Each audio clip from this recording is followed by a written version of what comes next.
Greetings on this Sunday, March 31st. It is the evening of Easter Sunday, and we're glad to be back. I'm so sorry that last week I was just not really in a way to be able to produce the signals easily. I was still kind of suffering from the tail end of COVID, and the script that I used and produced from ChatGPT didn't really work because I had made some changes from the script that I get out of MAGI, and it's actually the data file that I changed. And so because I made those changes, I couldn't produce the cards easily, and I was just too exhausted with COVID to do it. By Sunday, when I was starting to feel better, it was just like, I don't think this is going to be useful. And also I was having trouble with the website still. But our developers are on the website. That is going to look very good very soon. And these cards look pretty awesome.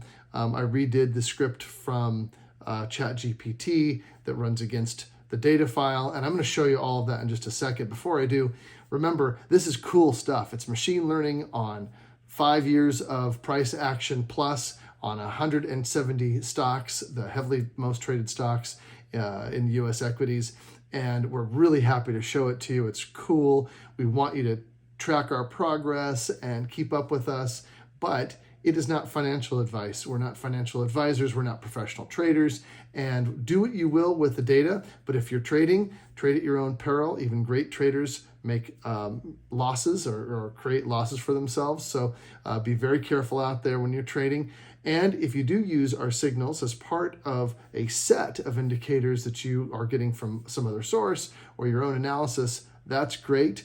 But please take all of this with a grain of salt. And here we go. Let's dive into the data. And I think you'll find this interesting. Okay, so here's some of the output that we have to show you later today, but later in this show. But I wanted to also show you the original file that I get. Okay, so you can see here, we've got a number of columns. You've got 2 sets of perci. You can see these inverse moves here. There's also some volatility data over here. I'm going to strip all of that out, and what I'm left with is this next file. And this file is what I had changed a few things, and it just wasn't running last week. And so I took this file today and spent about 3 hours with ChatGPT, a little bit less actually, about 2.5, and I'm producing what you see now. Here we go. So let's take a look at some of this. So these are longs, as you can see. Here's one from ADM. Half of this move was met on the 27th, and half of it is still active. I shouldn't say half because this is just a 0.5% move that's still active here. And the one that was previously met was a full percentage move. The way that I'm rendering percentages is 101%, meaning it's 100% of this number plus the 1%. Now, I am not doing that on the shorts. The shorts are negative 1%, negative 1.5%, that kind of thing. And part of that is just to make it easier for you to remember, hey, I'm looking at a short signal here, and you won't mess up if you're using our data for any particular purpose. Then you will recognize that is a short versus a long. So that's helpful, along with the colorizing the strategy name here. So let's go ahead and scroll down. You can see that some of these were met, and you're saying to yourself, well, if you ran these Friday or Saturday or even earlier today on data from Thursday, why are you getting this date of triggered? Because here was the last date that was viable. So why did you have a trigger date of the 26th? And that's because when we run MAGI, what we're doing is running it from the date of close, and it's looking back the entire week and saying, had you run me on a Monday, I would have seen this signal. Had you run me on a Tuesday, I would have seen this. And it includes those signals, especially if they're still viable and they have some left to go. So you can see that this one still is active, at least for that last little bit, that last 0.5%. And these it included only because it was met on the last day of the week.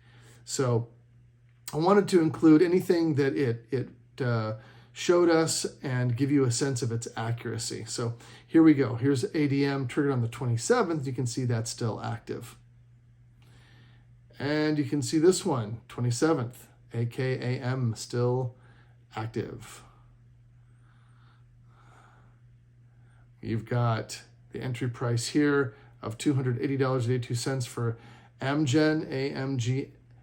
It's a long, and we're looking at a 2% move there, up to $286.44. And that was met because it was generated on the 25th, and that price action took place on the 27th. So that was met.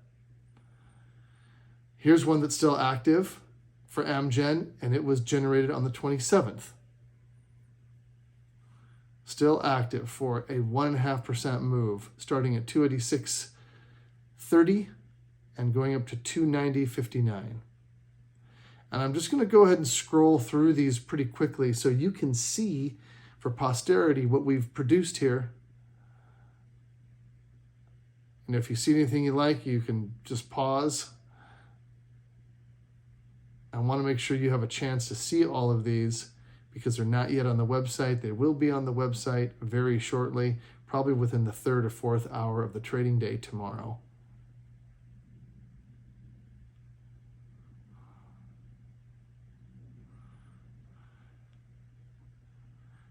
Another still active one here, a met one, an active one.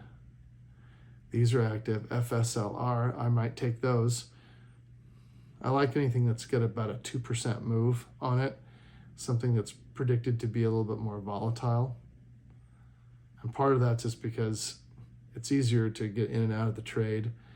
Our entry price is based on the previous day close price. And sometimes if you have a little pre-market action, and you're not on that pre-market action, you won't be able to get that previously closed price. Now this long has a lot of movement. Look at that, the 6.5% move total. Most of that was met on the 28th, but I'll take Halliburton too. So I'll take Halliburton, you betcha. And this one is a 5% or two. So this one reinforces the other. I love seeing trades like this when MAGI is reinforcing itself, because MAGI is reinforcing this trade here. And there's another one, another Halliburton triggered on the 28th. So Halliburton looking very, very strong.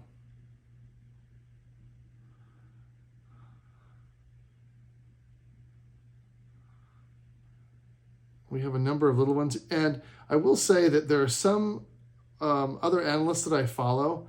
I like Ask Slim and his cycle analysis.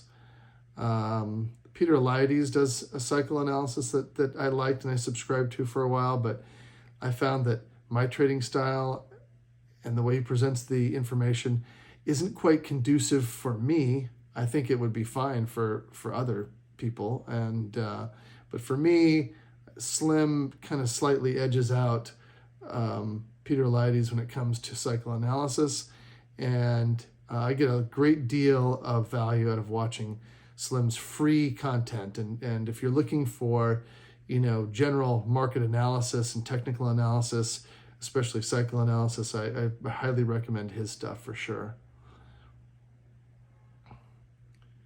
Okay, we're getting close to the end of our list here. And here's one for XOM that was triggered on the 25th. And you can see that this one has a number of triggered signals, all the way to the 28th. So I really like that one. I'll take the XOM trades too, and you can see that play out with me. Okay, so let's take a look at another file that I produced earlier. This one was from last week, and let's just take a look at what was met here. So the XOM at the bottom here, and I'm going to scroll up, and we'll just go kind of in backwards order. NOC was met, MO was met. You'll notice that Halliburton still has some active unmet targets from even 2 weeks ago here, so that's interesting. GIS met.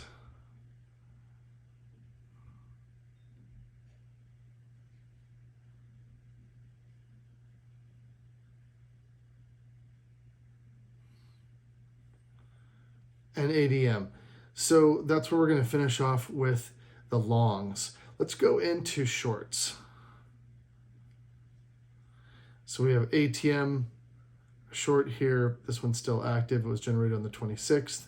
Entry price 194.10 to 192.18. Going down for a 1% move down. Another 1% move down here on AMT. BXP has a 1% move down.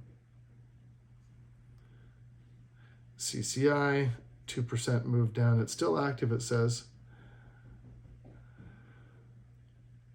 CCI, still active.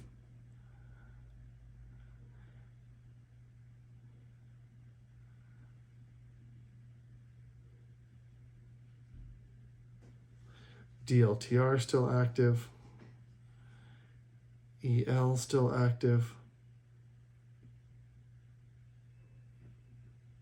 We don't really have a whole lot of shorts, and that makes sense as I referred to Ask Slim earlier, and in his cycle analysis he refers to still bullish looking moves. I also follow crypto through Chart Champions.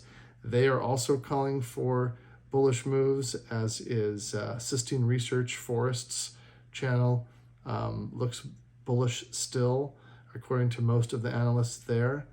And that means crypto and equities are still bullish this week.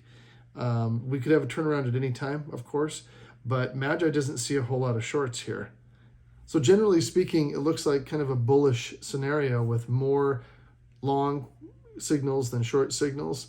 And that makes sense, as I've said, through other analysts that I'm following. And I also follow with crypto a number of other analysts too, and all that tells me, we're still going to go up. And I am taking mainly the long signals here, but I'll take some short ones too, and we'll see how all of this goes.